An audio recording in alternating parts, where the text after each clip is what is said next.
Здравствуйте, дорогие друзья! 10 июня 2022 года, пятница, 9 часов в башкирской столице. На канале «Аспекты Башкортостан» стартует очередной утренний эфир. Веду его сегодня я, Руслан Валиев. Никита Полянин помогает мне организовывать все это дело, вести все три трансляции, а именно в YouTube, в Одноклассниках и в ВКонтакте. Поэтому везде нас можно смотреть, лайкать, писать комментарии, то бишь всячески участвовать самым активным и деятельным способом в нашем разговоре.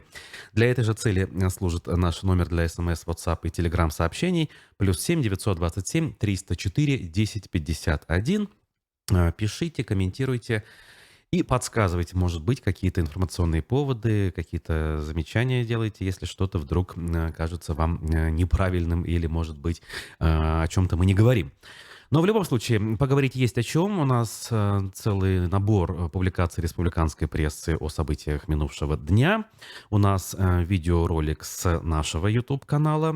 С недавнего буквально времени мы начали сотрудничать с известным журналистом, видеоблогером Николаем Бажиным, который специально для нашего издания готовит репортажи, скажем так, с мест. Да? Таким образом, мы решили все-таки продолжить недавно начатую традицию создания репортажей с полей.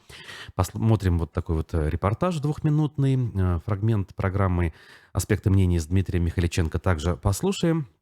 И во второй части эфира к нам присоединится гость, партнер юридической компании «Башгурт» Тимур Якупов. Значит, поделится своими соображениями на тему того, как у нас организованы процедуры закупок, почему они, ну, если не ущербны уж в целом, да, то как минимум содержат в себе много слабых мест, приводящих впоследствии к проблемам в качестве, например, да, реализации тех или иных проектов, которые производились именно посредством процедур конкурсных закупок через те самые тендеры с помощью 44-го ФЗ, так называемого, который оскомину набил уже, да, у всех, кто маломальски знаком с этой темой. Одним словом, есть о чем поговорить. На примере реализации проекта парка «Южный» в Уфе. Эту тему, кстати, мы уже затрагивали с одним из местных жителей, как раз с коллегой Тимура Якупова.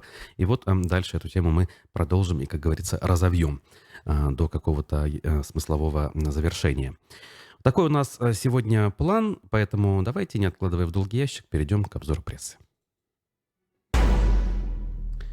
Буквально вот вчера вечером и даже сегодня с утра многие СМИ наши написали, что Украина обратила внимание на ректоров башкирских вузов. Каким же образом? Она ввела санкции против этих самых руководителей. Вообще, всего в новый список попали около 261 человека, сообщают пруфы.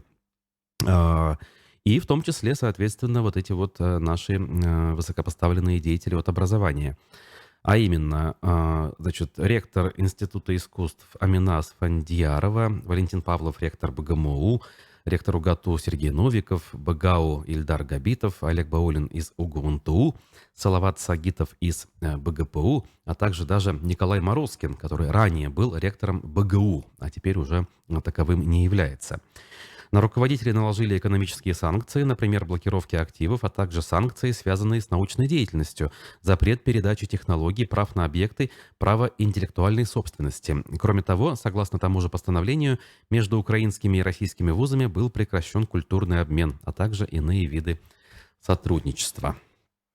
Вот, в общем-то, так вот это все происходит. Интересно, конечно, узнать мнение этих самых героев, будем говорить, да, что они на этот счет думают, поддержат ли они вот эту общую тенденцию, что, дескать, мы гордимся как раз-таки такими вещами и стыдиться нам не за что.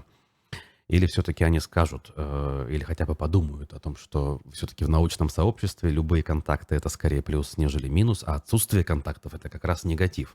Потому что наука хороша тогда, когда это все происходит на встречных курсах, на взаимном смешении знаний, каких-то интеллектуальных поединков, может быть, даже, и далее по списку. И вот в продолжение в некотором роде темы, внешнеполитической, что ли, публикация «Правды ПФО» со следующим заголовком. Хабиров и Назаров собрали донбасское комбо на фоне активизации недоброжелателей. Тут речь о том, что как минимум открылся монумент генералу Шаймуратову в Луганской Народной Республике, и произошло это раньше, чем в Уфе. в подзаголовке именно такой вывод делается нашими коллегами. И далее цитирую по материалу. Глава Башкирии Ради Хабиров и премьер-министр республики Андрей Назаров стали первыми среди руководителей субъектов России, кто в 2022 году совершил визиты и в Донецк, и в Луганск. Накануне к договоренностям о сотрудничестве с главой Донецкой республики Денисом Пушилиным добавились прямые контакты Хабирова и Назарова с руководителем Луганской народной республики Леонидом Пасечником. Делегация из Башкортостана посетила город Красный Луч, над которым республика взяла шефство. Встретилась с работающими на Донбассе медиками из Уфы, проверила работу привезенного с берегов Белой асфальтобетонного завода и открыла памятник герою России генералу Минигали Шаймуратову. Недоброжелатели Хабирова и Назарова увидели в визите повод отбить внешнеполитической повесткой неудачи на внутреннем фронте, без конкретизации, в чем именно эти неудачи состоят. А в публичном поле вновь начала муссироваться информация о возможных новых кандидатах на пост руководителя Башкирии. Подобная активизация конкурентов Хабирова сопровождает каждое громкое публичное действие руководства республики. Делает вывод, правда, ПФО. Тут важно сказать, что в делегацию Башкирии, например, да, которая посетила на днях ЛНР, кроме Хабирова и Назарова, вошли руководитель администрации главы республики Максим Забелин, мэр Уфы Ратмир Мавлиев, первый вице-премьер Рустам Муратов, а на месте их встречал управляющий делами правительства Республики Башкортостан Азамат Абдрахманов, уже несколько месяцев непосредственно на Донбассе, помогающий распределять поток гуманитарной помощи из Башкортостана. Значит, тут дальше можно посмотреть, где какие конкретно встречи прошли, фотографии можно изучить. В общем, действительно, внешнеполитическая активность в этом смысле, она у нас не прекращается, а даже, наоборот, где-то активизируется. Значит, также, правда, ПФО по следам прошедшего 2 днями ранее медиафорума делает свои выводы о том, как это все прошло. И заголовок буквально следующий, опять же, не могу его не прочитать. На форуме СМИ в Уфе говорили о гуманитарных бомбардировках и вспоминали Оруэлла. А глава Башкортостана объявил о грантах для независимых журналистов. На что обратила внимание «Правда ПФО», это важно, мне кажется, что вот этот самый медиа-ЕЕН, медиафорум, который второй раз состоялся, на сей раз не сосредоточился лишь на изданиях, скажем так, муниципальных и государственных, и национальных прежде всего. Сюда пригласили в том числе и журналистов, которые де-факто или формально являются независимыми. Кстати говоря, лично я не обнаружил приглашений в адрес нашего издания на это мероприятие. Любопытно было бы узнать, по какой причине это произошло. Это непризнание или это просто-напросто кто-то где-то потерялся, грубо говоря, да, в списках огромных, потому что списки действительно были большие, и в залах присутствовало довольно много людей. Вроде как работаем же, да, как бы нормально же общались, а тут вот такая вот история. Ну, с другой стороны, конечно, я не думаю, что есть о чем можно было бы жалеть. Вот, судя по тому, что тот же Андрей Иванов, правде, в ПФО пишет, да, мероприятие так или иначе было наполнено, скажем так, речами представителей телеканала RT, например, генерального директора Алексея Николова, который акцентировал внимание на том, что он не является начальником Маргариты Симонян. По словам гостя из Москвы, важнейшей фигурой в любом СМИ является главный редактор, а вовсе не гендиректор. Николов заявил, что Симонян очень хотела приехать в Уфу, но не смогла. Видимо, что-то случилось.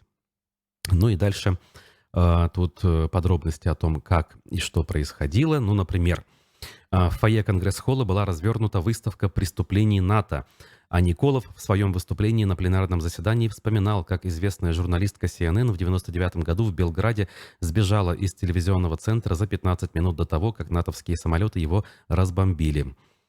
«Ну вот ты, сволочь, ну ты хотя бы скажи тихонько, ребята, выйдите, если тебе позвонил генерал Уэсли Кларк и сказал, что сейчас будет бомбить телецентр. Ты хоть коллегам скажи, с которыми ты вместе кофе пила, сербского телевидения, но никто про это не помнит. Там помнят термин «гуманитарные бомбардировки». А знаете, кстати, кто придумал термин «гуманитарные бомбардировки»? Лауреат Нобелевской премии Вацлав Гавел, констатировал Николов. И вот дальше, самое интересное. Факт-чекинг данного пассажа привел правду ПФО к неожиданным выводам. Бывший президент Чехии и известный драматург Вацлав Гавел действительно оправдывал бомбардировки Югославии гуманитарными соображениями. Вот только никакая Нобелевская премия ему никогда не присуждалась. Действительно, я вот тоже такого не помню, хотя, ну, я думаю, что вообще такую информацию подтвердить или опровергнуть очень легко. А когда ты для красного словца... Так, ну, друзья, которые нас смотрят в Одноклассниках и в ВКонтакте, еще раз вас приветствую. Прошу прощения за технические сбои. Я очень надеюсь, что в обозримом будущем мы их решим. А пока я все-таки продолжу читать прессу.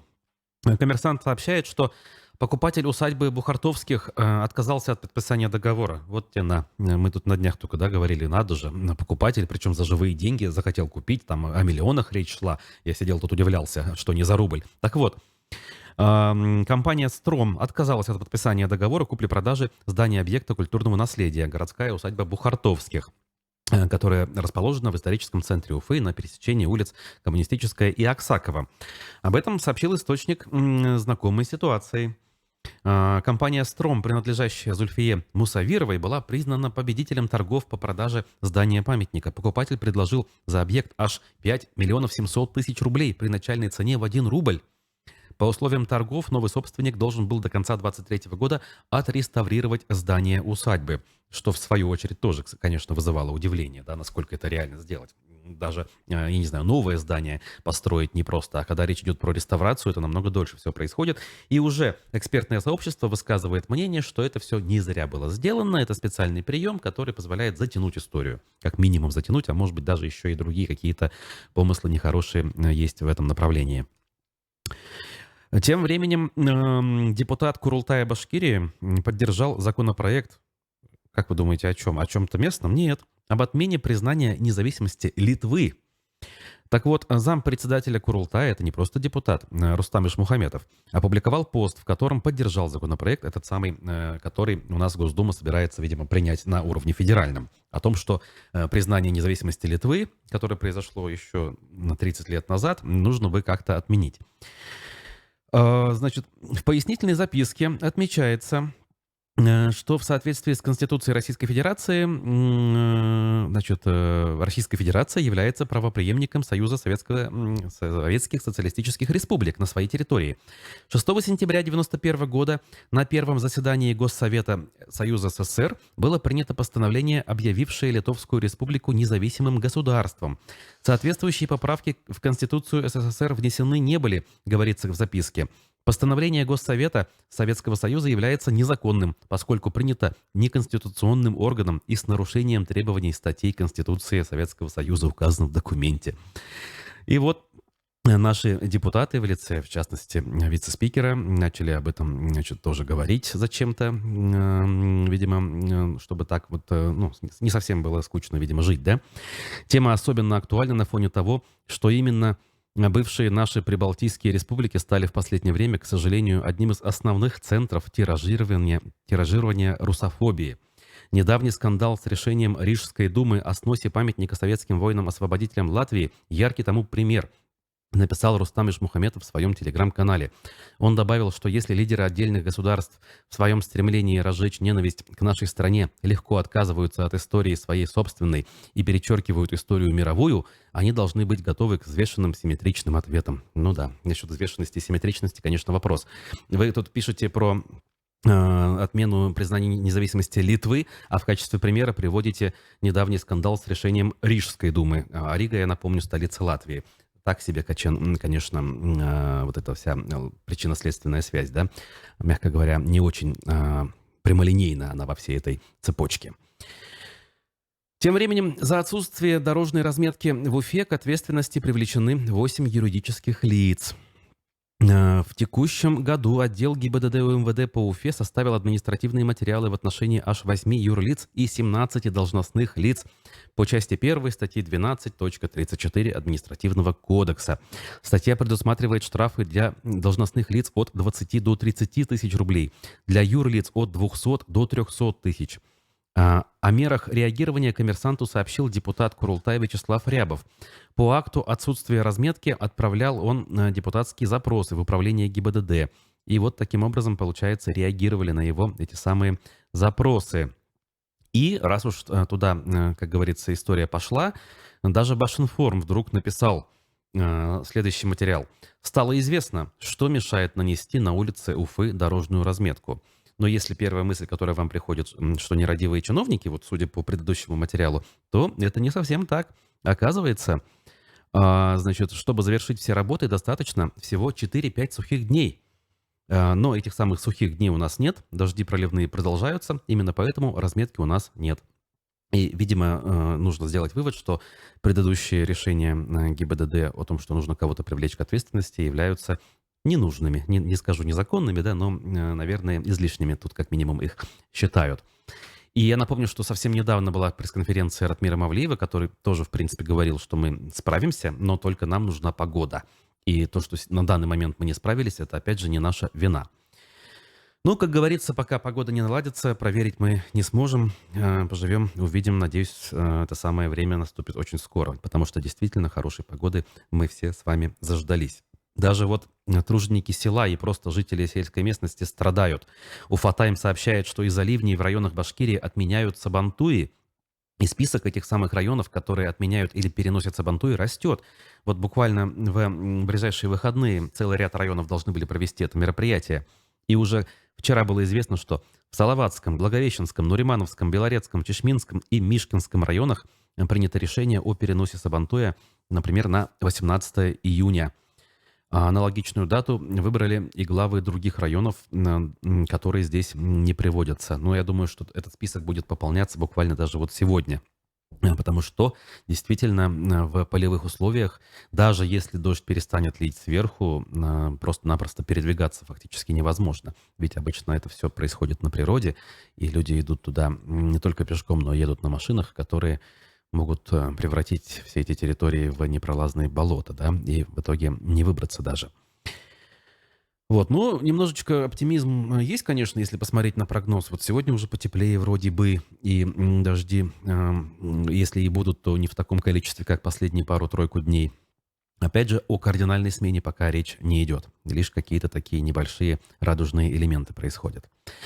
Ну что, давайте сейчас посмотрим небольшой видеосюжет, который я анонсировал в самом начале. Видеоблогер Николай Бажин в сотрудничестве с нашей редакцией готовит материалы. И вот этот вот материал в продолжение противостояния части уфимцев с компанией-застройщиком «Жилстройинвест». Но здесь даже, скажем, отголосок, что ли, этой истории, который иногда напоминает о себе совершенно с неожиданной стороны. С какой именно, сейчас из сюжета мы и узнаем.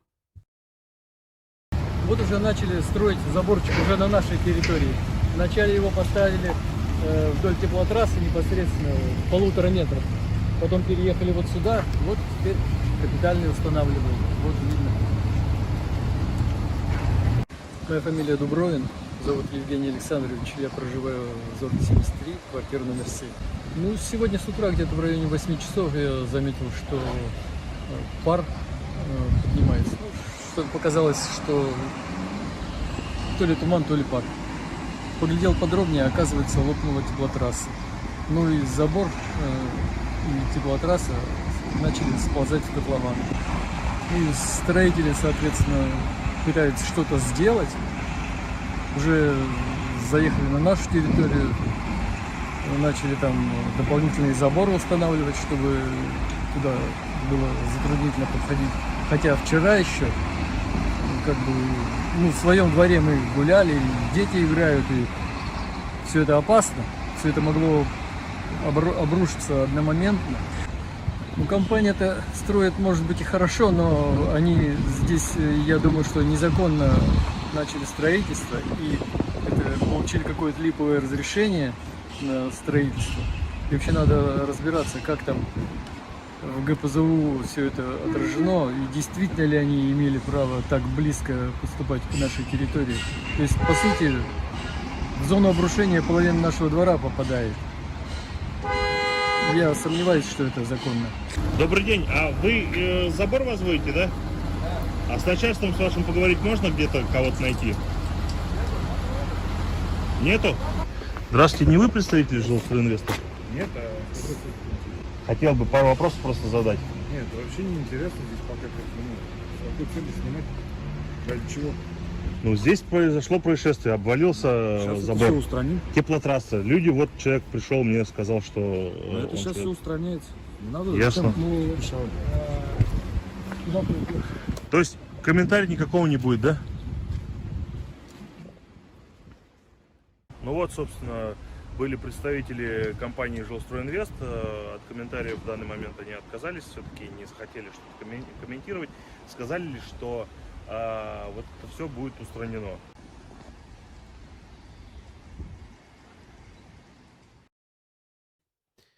Вот такой вот сюжет по поводу событий на улице Зорге и одного из объектов строительной компании «Жилстройинвест».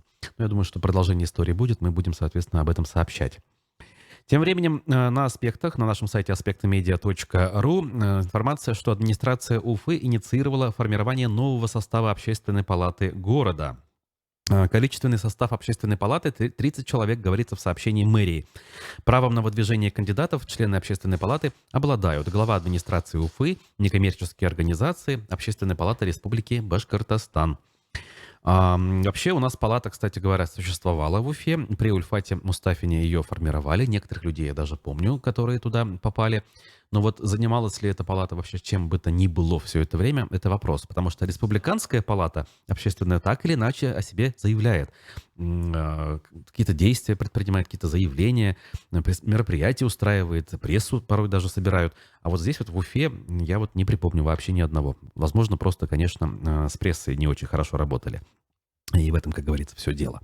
Ну, теперь посмотрим. Значит, Вадим Захаров, это у нас проректор, исполняющий обязанности ректора БГУ. Вот так вот, надо все-таки быть точным. Сообщил в эфире программы «Честно говоря» на БСТ, что все процедуры по объединению УГАТУ и БАЖГУ завершены.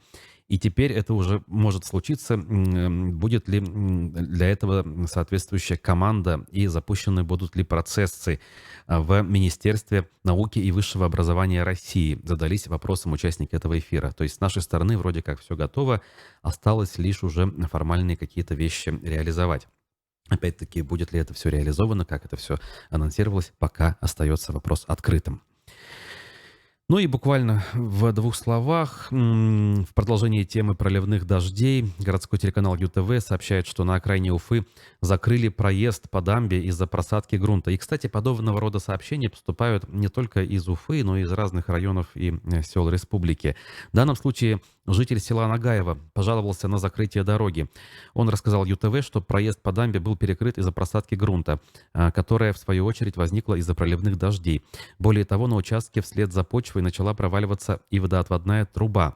Единственную дорогу перекрыли из-за проседания трубы, вторую закрыли еще неделю назад, и ремонт не могут сделать, рассказывал местный житель. В общем, тут остается лишь посочувствовать и опять же пожелать налаживания погоды, потому что все-таки проливные дожди долгое время это не есть хорошо. А мы закончим обзор прессы. Сейчас фрагмент программы «Аспекты мнений» с политологом Дмитрием Михаличенко. Вчера с Айдаром Ахмадиевым. Они, на мой взгляд, очень продуктивно пообщались. Послушайте, а мы после продолжим разговор с юристом Тимуром Юкуповым. Поговорим о проблемах процедуры и системы, даже, я бы сказал, госзакупок с помощью вот этих самых тендеров и законов, которые это все регулируют. Вернемся через 5 минут.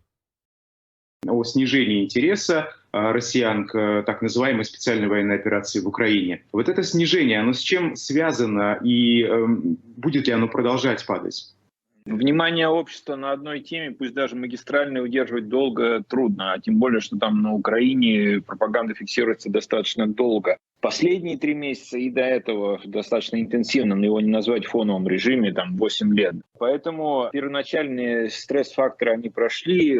Спецоперация как феномен общественного сознания такой банализируется, становится таким вот нечто очевидным. И если первые месяцы ждали очень сильной динамики, то сейчас такой динамики ждут меньше. Российское общество остается во многом аполитичным, и, конечно, фактор мобилизации на условиях там, внешнего врага или условного врага, он работает. Это давно описанные схемы, алгоритмы, но, тем не менее, общество понимает, что у него очень много проблем, и сейчас в приоритете социально-экономическая повестка.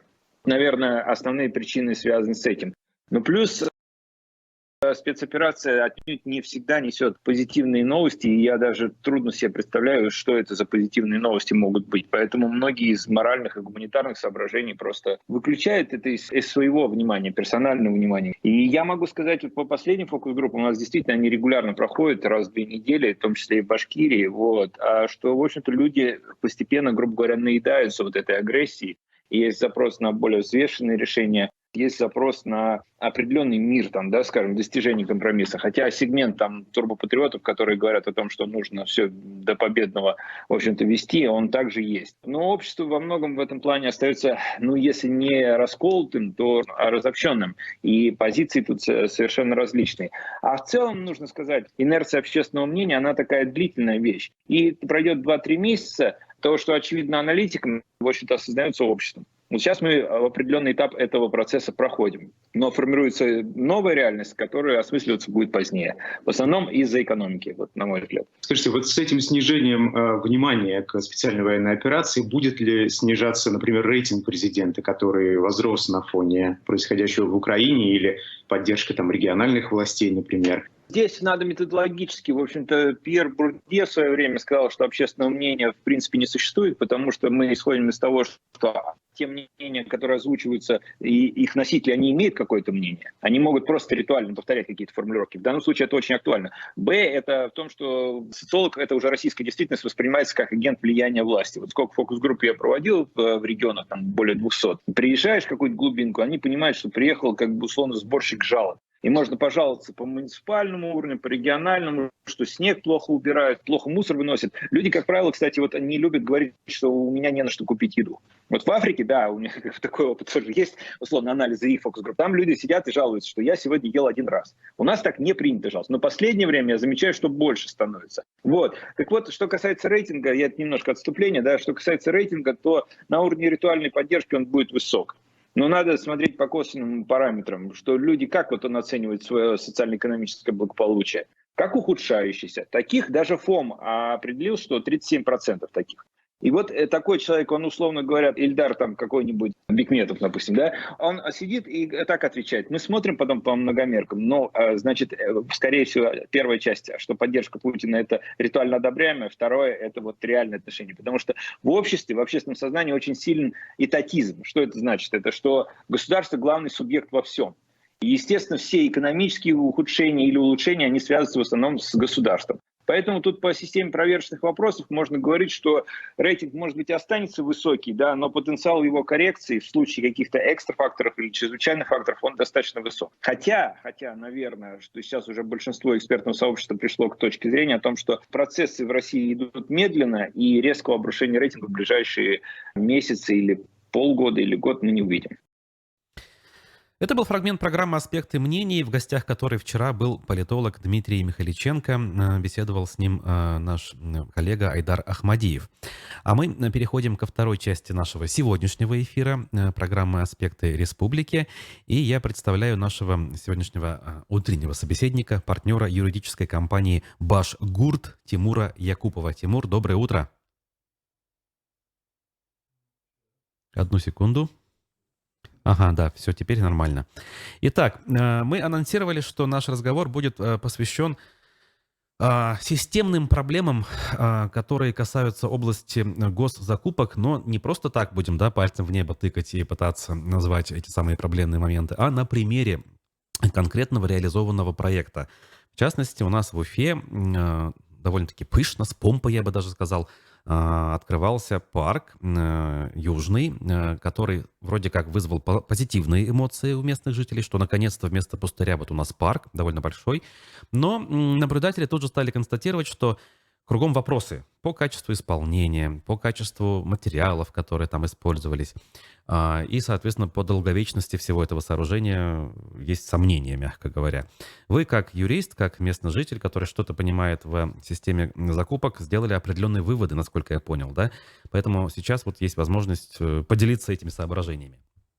Да, вы знаете, я сам живу в этом районе, много раз в этот парк приходил со своей дочкой и имел возможность оценить его, так сказать, пощупать, посмотреть, потрогать, как гражданин и как обыватель.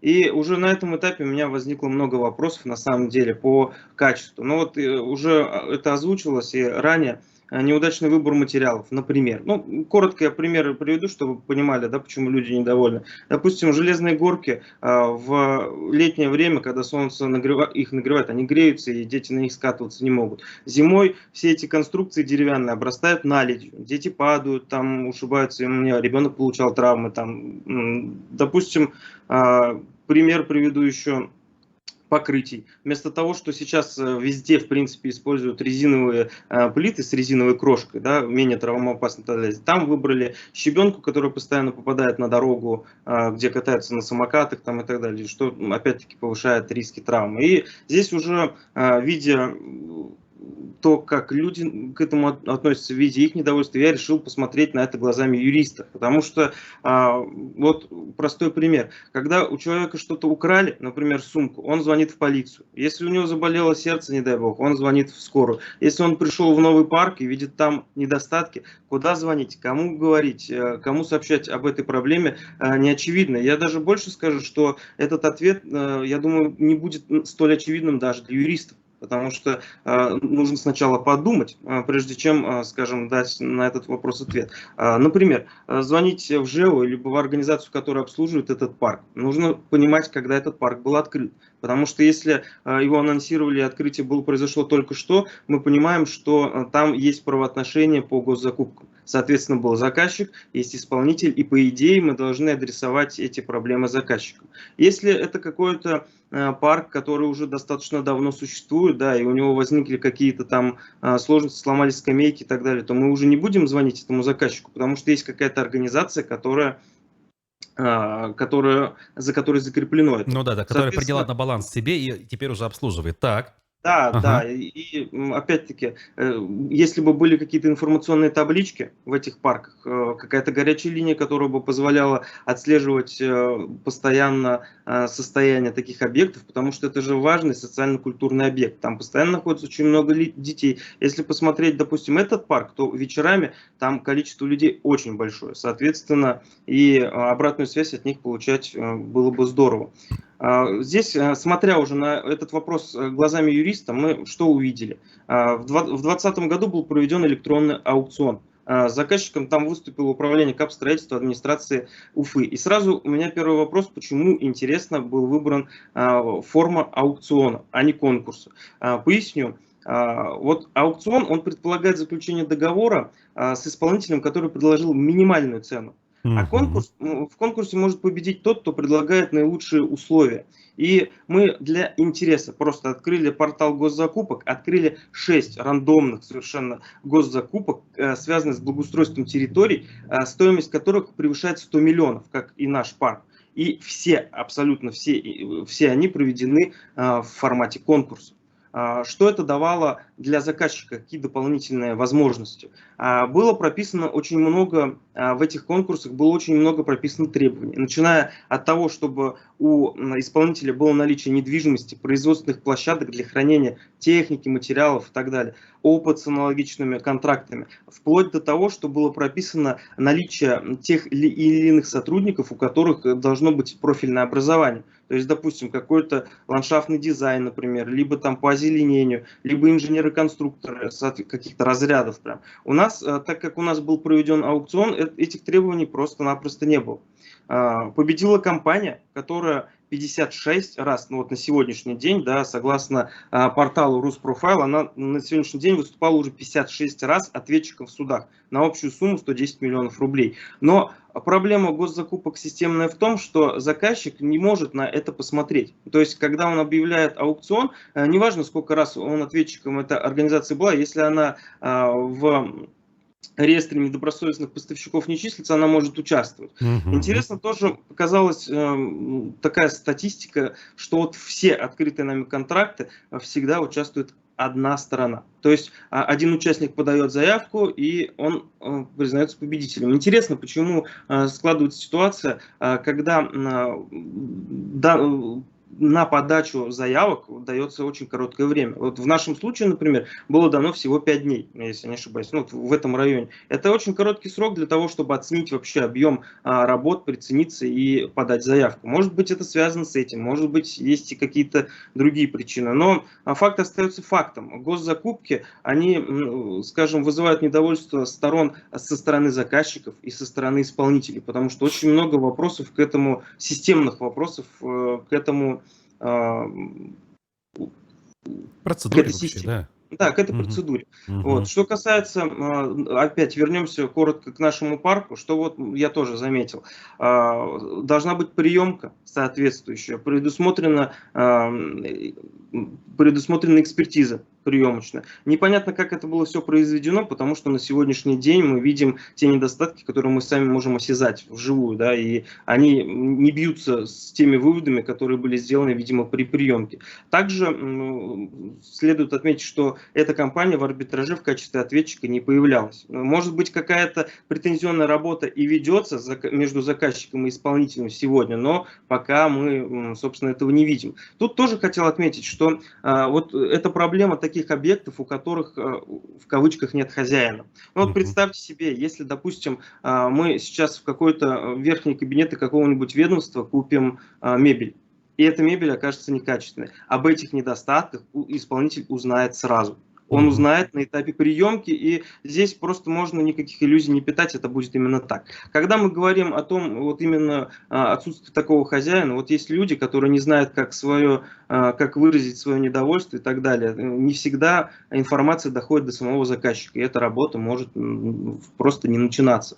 Но что на примере этого парка я заметил, люди стали активнее свою позицию выражать. Люди стали объединяться, создавать какие-то инициативные группы. И это очень хороший пример на самом деле, потому что это выражение гражданской позиции, без которого гражданское общество просто формироваться не может. И это позитивный аспект этого вопроса. Что касается этого парка, то это просто хороший кейс, который может избежать повторения этих ошибок, потому что Уфа город-миллионник, она развивается хорошо, в принципе, много каких-то социально-культурных проектов, и нужно, я думаю, у нас еще и руководство сменилось, да, мэр новый пришел, я думаю, может быть, это тоже как-то поспособствует изменению этой ситуации. Ну, мы видим это так. Хотелось бы, знаете, сейчас мы вот констатировали, да, все, что знаем на эту тему, но какие-то выводы сделать. А вот почему так, возможно, вот они делали? Именно процедуру не конкурса проводили, а процедуру аукциона. Насколько это проще для организаторов этой истории? Насколько такой вариант более коррупционно емок, да? То есть вот какие есть подводные камни в этой истории, кроме того, что качество страдает? Вы знаете, на самом деле на вопрос однозначно ответить достаточно сложно, потому что, ну, смотрите, есть вообще перечень процедур, перечень закупок, которые могут быть произведены только аукционом. То есть там, где конкурс не предполагается, проведение конкурса не предполагается. В данном случае, так как мы анализировали, значит, другие закупки, мы видим, что конкурсы используются. Почему произошло именно так, ответить сложно, потому что тут много организационных моментов. Возможно, нагрузка очень высокая в самой организации. Возможно, это просто чье-то управленческое решение в этом вопросе. Что касается коррупционной составляющей, если честно, я бы не питал иллюзий, что аукцион и конкурс в этом плане как-то менее доступны, скажем, они стоят в одной плоскости.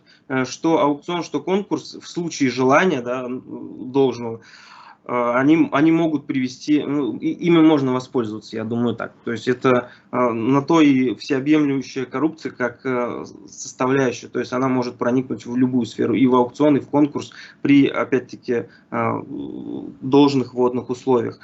Что касается, ну, вообще на будущее, конечно, вот интересно, с учетом того, что практика, да, по аналогичным закупкам предполагает конкурсы, было бы здорово, чтобы и в будущем закупки таких масштабов, потому что этот парк достаточно дорогое удовольствие, более 140 миллионов было потрачено, и получив этот результат, конечно, люди очень сильно недовольны. И их можно понять. И здесь самое главное сегодня, чтобы вот эта претензионная работа была выполнена. И чтобы все эти объекты, они велись и дальше. Потому что очень часто объект такого формата, когда нету, как мы уже сказали, хозяина, да, в кавычках, она заканчивается на этапе приемки. А дальше никаких действий никто не предпринимает. И вот в этом нужно бороться. То есть такие закупки, у них по этому контракту 3 года гарантии дается. Соответственно, уже сегодня можно многие вещи провести, экспертизу, например, посмотреть качество и системно подойти. Потому что можно налаживать, скажем, возникающие недостатки каждый день,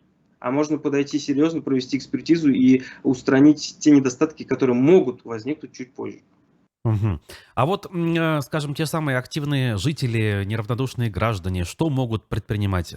Нужно ли какие-то обращения писать куда-то? Или нужно просто, вот, я не знаю, собраться с юристами и как-то централизованно это сделать? Вот на ваш взгляд, какой вариант наиболее эффективен для того, чтобы, скажем так, успеть отреагировать и не дождаться того времени, когда гарантия закончится и уже будет поздно что-то делать? Самый оптимальный, на мой взгляд, вариант – это, конечно, системный подход. В плане чего я имею в виду? Многосторонний подход. Люди сегодня научились писать свои пожелания, свои претензии, свои жалобы через портал госуслуг. То есть портал госуслуг в этом плане дает им широкий спектр возможностей. Легко и просто написал заявление и так далее. Можно объединяться в инициативные группы, можно привлекать к проблеме СМИ, можно, соответственно, писать и в правоохранительные органы, потому что, вот, допустим, те же заявления в прокуратуру, они, как правило, очень хорошо мотивируют заказчиков на то, чтобы, скажем, предпринимать те или иные шаги. Если этого не делать и точечно, допустим, написать какое-то комплексное обращение, я не думаю, что оно сработает. То есть, если все брать в общем, то, конечно, оно работает лучше. Мгм. Ясно. Но, опять-таки, вот, я не знаю, по профилю своей деятельности в юридическом агентстве вы готовы заниматься такими вещами, помогать людям, в том числе на общественных началах? Да, мы рассматриваем такие варианты всегда, потому что мы не просто юристы, да, мы также жители этого города, и поэтому мы заинтересованы в том, чтобы в этих вопросах был порядок. Потому что я уже сказал, вот если опять взять локальный пример, этот парк, то в этот парк я сам лично хожу со своей дочерью, и у меня недовольство возникает на уровне гражданина. Поэтому, конечно, подсказывать людям мы готовы. Мгм. В общем, понятно, как говорится, главное не сидеть сложа руки, а обращать внимание на проблемы. И не только обращать, но и пытаться по мере сил и возможности эти самые проблемы решать.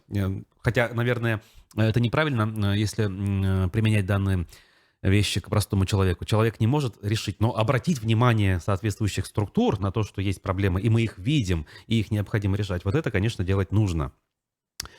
Будем Вы заканчивать? знаете, Или Вы есть знаете, что я добавить? последнее бы хотел Да, сказать, ага. да, я бы добавил, вот что касается этого вопроса, вот изначально тоже говорил об этом, если бы на таких объектах появились какие-то таблички с QR-кодом, например, по которым можно оставить быструю обратную связь, предоставить, либо просто указаны реквизиты электронных почт, на которые можно написать, отправить фото, видео, материалы, которые подтверждают, да, какие-то моменты. Так реагировать было бы быстрее. Вот это уже какая-то централизация вопроса. А так людям, конечно, отдельно тяжело. Просто так объединиться, это тоже непросто. Здесь пришел один недовольный, там пришел один недовольный, и в итоге, как им объединяться, это тоже большой вопрос. А такие таблички, например, это первый шаг, который мы бы хотели видеть, как вот юристы и как граждане, чтобы город и районы делали эти вещи, и тогда станет проще. Сломалась скамейка, отправил, по QR-коду перешел, отправил фотографии, этим вопросом занялись. Это было бы очень здорово. Это, я думаю, очень высокая социальная ориентированность такого решения. Ну вот буквально сейчас вот вижу новость, как раз это повод обратить внимание и подключиться с общественным контролем к истории. Начальная цена контракта на реставрацию памятника Салавату Юлаеву 15 миллионов 400 тысяч рублей. Прием заявок продлится до 30 июня. Подведение итогов 5 июля. По условиям закупки подрядчик обязан завершить работу до марта 2023 года. То есть важнейший знаковый, да, объект нашей республики Да. будет подвержен ремонту. Насколько это будет делаться качественно, с прицелом на многие годы, это же вопрос. Конечно. Ну что ж, как говорится, общими усилиями, как говорят, победим, да? Спасибо большое. Я напомню, что в гостях утренней программы «Аспекты республики» был юрист, партнер юридической компании «Башгурт» Тимур Якупов. Спасибо вам, Тимур. Желаю вам хорошего дня. Вам спасибо, хорошего дня. И До свидания. со слушателями тоже буду прощаться. Зовут меня Руслан Валиев. Никита Полянин помогал вести этот эфир с технической точки зрения. Правда, вот не обошлось без сбоя у нас в YouTube, но мы будем решать этот вопрос, и я думаю, что в обозримом будущем уже точно решим. А так, в любом случае, вы с нами, и я вас за это благодарю. Для удобства подписывайтесь на телеграм-канал «Аспектов». Не забывайте про сайт aspectmedia.ru. То есть все для вашего удобства мы делаем, и с каждым днем таких вариантов все больше и больше. А пока что желаю хорошего дня. Всем пока.